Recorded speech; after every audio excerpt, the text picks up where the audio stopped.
দুদিন আগেই কলকাতা বিশ্ববিদ্যালয়ের প্রতিষ্ঠা দিবস গেল। আজ বরং বলি কলকাতা বিশ্ববিদ্যালয়ের প্রথম এবং দেশের প্রথম ভারতীয় উপাচার্যের কথা, স্যার গুরুদাস বন্দ্যোপাধ্যায়। রবীন্দ্রনাথ ঠাকুর যে স্কুল থেকে প্রাথমিক শিক্ষার পাঠ নিয়েছিলেন, সেই স্কুল থেকেই স্যার গুরুদাস বন্দ্যোপাধ্যায়ের শিক্ষা জীবনের সূচনা। ওরিয়েন্টাল সেমিনারি, জোড়াসাঁকোর খুব কাছেই, সেখানেই প্রাথমিক শিক্ষা। এরপর 15 বছর বয়সে কলুটলা ব্রাঞ্চ স্কুল থেকে এন্ট্রেন্স পরীক্ষায় উত্তীর্ণ হন। সালটা 1859। খাসা ছাত্র ছিলেন স্যার গুরুদাস, পড়াশুনোতে দারুণ। বড় বাড়ির ছেলে তো, তাই ছোট থেকেই আদব কায়দাটাও ভালোই শিখেছিলেন। নম্র ও নিষ্ঠাবান ছাত্র হিসেবে শিক্ষকদের অত্যন্ত প্রিয়, অত্যন্ত কাছের। স্যার গুরুদাস বন্দ্যোপাধ্যায় যে সময় এন্ট্রান্স পরীক্ষায় পাশ করেন, তার বছর দুয়েক আগেই মানে 24শে জানুয়ারি 1857 সালে কলকাতা বিশ্ববিদ্যালয় পথ চলা শুরু করেছে। তাই উচ্চশিক্ষার জন্য বিলেতে যেতে হয়নি গুরুদাসকে। কলকাতা বিশ্ববিদ্যালয়ের অধীনস্থ প্রেসিডেন্সি কলেজে ভর্তি হন তিনি। পরের 7টা বছর বিশ্ববিদ্যালয়ের ফার্স্ট বয় ছিলেন। কলেজ জীবনে তার ধারে কাছেও আসতে পারেননি কোনো ছাত্র। 1865-তে মাস্টার ডিগ্রিতে প্রথম, 1866 সালে বিএল পরীক্ষাতেও প্রথম। শিক্ষান্তে এমন ছাত্রের যে মোটা মাইনে আর গাল ভরা পদের চাকরি জুটবে, এ তো স্বাভাবিক। দেশীয় এই মেধাবী ছাত্রকে প্রেসিডেন্সি কলেজ লুফে নিল। সেখানেই অধ্যাপনা দিয়ে কর্মজীবনের সূচনা। এরপর স্কটিশ চার্চ কলেজ এবং বহরমপুর কলেজ। সেখান থেকে মুর্শিদাবাদের নবাবের দরবারের আইনি উপদেষ্টা, একেবারে ব্রাইট কেরিয়ার। বাবা রামচন্দ্র বন্দ্যোপাধ্যায়কে হারিয়েছিলেন মাত্র 3 বছর বয়সে। মা সোনামণি দেবী তাকে সস্নেহে বড় করে তোলেন। তিনি ছিলেন প্রবল মাতৃভক্ত। মা যদি বলতেন লেফট, তাহলে তিনি বাঁ পা ঠোকেন। যদি বলতেন রাইট, তাহলে তার ডান পা উঠে আবার নিচে নামতো। অবশ্য এ অত্যুক্তি, কিন্তু স্যার গুরুদাসের মাতৃভক্তি বিশেষভাবে উল্লেখযোগ্য। তিনি নিজে ছিলেন আধুনিক ভাবধারায় শিক্ষিত, পুরোপুরি সাহেব। তার মা ছিলেন গোঁড়া হিন্দু। মায়ের জন্য প্রতিদিন তিনি গঙ্গা জল নিয়ে যেতেন। মৃত্যুশয্যায় তার মা আবদার করে বলেছিলেন, পারলৌকিক ক্রিয়ায় যেন ঈশ্বরচন্দ্র বিদ্যাসাগর মহাশয়কে ডাকা হয়।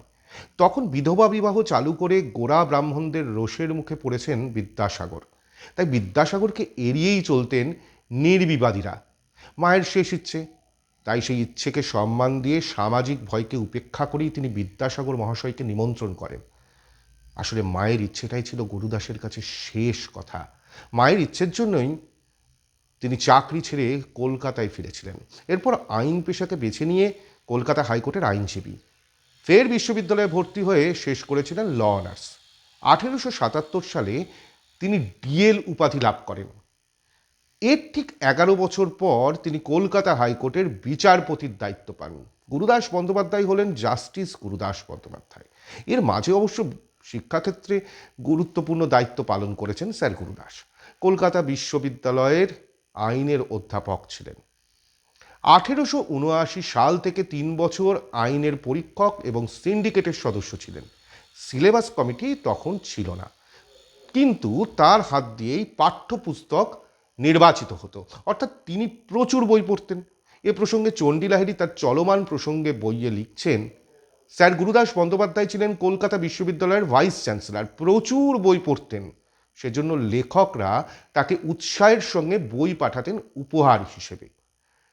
স্যার গুরুদাস পরিশ্রম লাঘবের জন্য পোস্ট কার্ড ছেপে রেখেছিলেন। শোনা যায় তাতে লেখা ছিল, আপনার বই পড়িতে বসিয়া কাঁদিতে কাঁদিতে অবলিক হাসিতে হাসিতে অশ্রু সংবরণ করিতে পারি নাই। স্যার গুরুদাসের নাতি ভোলা চট্টোপাধ্যায়ের কাছে নাকি এই গল্পটি শুনেছিলেন চণ্ডী লাহিড়ী। গুরুদাস বন্দ্যোপাধ্যায় কলকাতা বিশ্ববিদ্যালয়ের উপাচার্য হন 1890 সালে। তিনি ভারতের বিশ্ববিদ্যালয়গুলির মধ্যে প্রথম ভারতীয় এবং বাঙালি উপাচার্য। আদব কায়দায় তিনি পুরোপুরি সাহেব ছিলেন বলেই সাহেবরা তার প্রতি এই আস্থা রেখেছিলেন। তবে ভাইস চ্যান্সেলরের চেয়ারে বসে 2 বছরের উপাচার্য জীবনে ইংরেজ প্রভুদের তোষামত করেননি গুরুদাস। দেশীয় ভাষা চর্চায় তিনি উৎসাহী ছিলেন। বাংলা চর্চা বিশ্ববিদ্যালয়ে আবশ্যিক করার বিষয়ে এবং বাংলার মাধ্যমে শিক্ষাদানের ওপর জোরালো সওয়াল করেছিলেন স্যার গুরুদাস।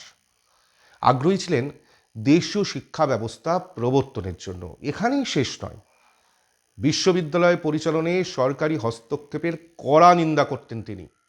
সমানভাবে আগ্রহী ছিলেন স্ত্রী শিক্ষায়। 16 বছরের বিচারপতির জীবনে 2 বছরের উপাচার্যের পাশাপাশি তিনি ছিলেন honorary magistrate, Kolkata municipal commissioner. তবে শিক্ষা জগতের সঙ্গে তার কোনোদিন ছেদ ঘটেনি। 1902 সালে যাদবপুর বিশ্ববিদ্যালয়ের স্থাপনে গুরুত্বপূর্ণ ভূমিকা নেন। একই সঙ্গে তিনি ছিলেন সাহিত্য এবং বিজ্ঞানের পূজারী। বঙ্গীয় সাহিত্য পরিষদ এবং Indian association for the cultivation of সায়েন্সের প্রধান পৃষ্ঠপোষক ছিলেন তিনি। এই মহান শিক্ষাবিদকে 1904 সালে নাইট উপাধি দেয় ব্রিটিশ সরকার। জাস্টিস গুরুদাস হন স্যার গুরুদাস বন্দ্যোপাধ্যায়। সে বছর বিশ্ববিদ্যালয়ের পক্ষ থেকেও তাকে দেওয়া হয় ডক্টরেট সম্মানও।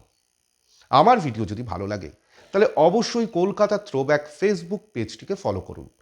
ইউটিউবেও আমরা আছি কলকাতা থ্রোব্যাক নামে, ইনস্টাগ্রামে তো হাজির। আর কলকাতা সম্পর্কে এবং তার আশপাশের সম্পর্কে যদি নতুন নতুন তথ্য পেতে চান, জানতে চান, তাহলে অবশ্যই কমেন্ট বক্সে মেনশন করুন।